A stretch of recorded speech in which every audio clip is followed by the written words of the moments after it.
Hi, my name is Dr. Ilyas Hamid. My practice is Balanced Integrative Medicine, and I'm located in Hollywood, Florida. I started in health and wellness back in 2011 when I was pursuing a bachelor's degree in dietetics and nutrition. I started off as a personal trainer at FIU, and I was the 2013 Personal Trainer of the Year. I was responsible for doing metabolic testing and personal training in group classes and creating meal plans. And during that time, what I probably learned the most was that calorie counting does not always work, and as a matter of fact, most of the time it doesn't. After I completed my bachelor's, I pursued functional medicine through the courses by Apex Energetics, and I also pursued my master's and my doctorate degree at the Atlantic Institute of Oriental Medicine. I'm now a professor there, and I created an internship program with the Gulo Hospital of Oriental Medicine in Beijing, China. So I've been in health and wellness now for about 13 years, going on 14 years. And during this time, I got to experience the amazing benefits of both functional medicine, a Western approach to source-based healing, and traditional Chinese medicine, an Eastern-based approach. And we all know how powerful Chinese medicine is. And we all know, at least some of us, know how powerful functional medicine can be. But I don't know how many people know how powerful both of them together can be. So from a Western standpoint, we have to remember that hormones play a role in almost every body function that we have. They play a role in mental health, they play a role in inflammation, they play a role in our immune system, and we have to remember that sex hormones, they're steroid hormones. So first and foremost, their functions are anti-inflammatory. These days, it seems that the hormone replacement therapy fad is really gaining momentum. And if you're like me, then you've probably experienced some patients coming in seeking help for side effects that they've gotten from the hormone replacement therapy, or their outcomes aren't as expected.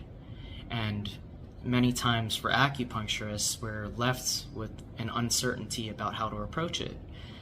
Many of us rely on acupuncture and herbs, but we're not exactly sure how to approach blood work and hormones specifically with acupuncture and herbs.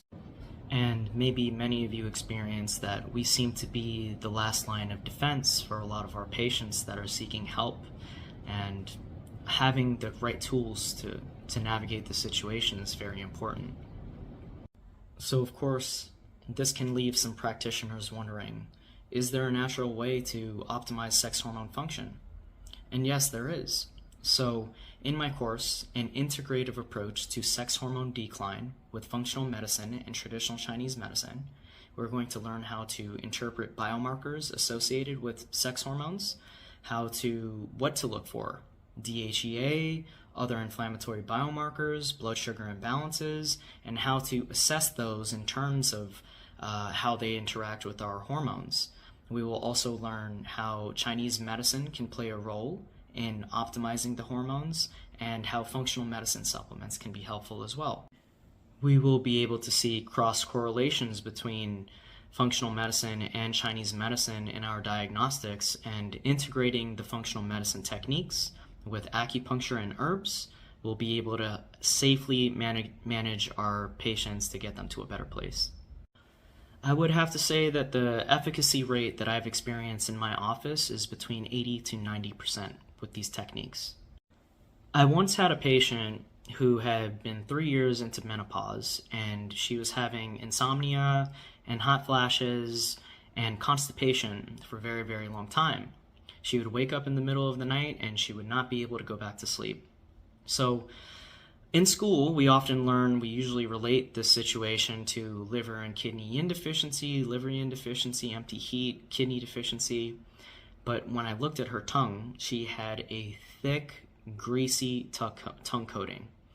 It was unlike anything I'd personally ever seen in practice, and I approached it with Chinese medicine alone. I approached it with herbal medicine and acupuncture, and I did that for about 1 to 2 months, and I had 0 results.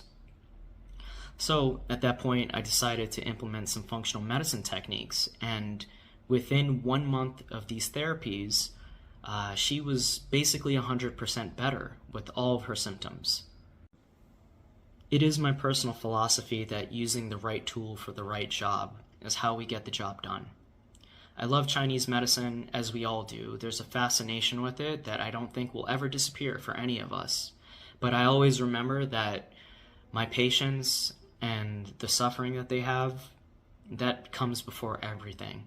And getting them to the promised land as fast as I can takes precedence over anything that I may personally want to experience. So this approach is very practical, and in most cases, it works very well.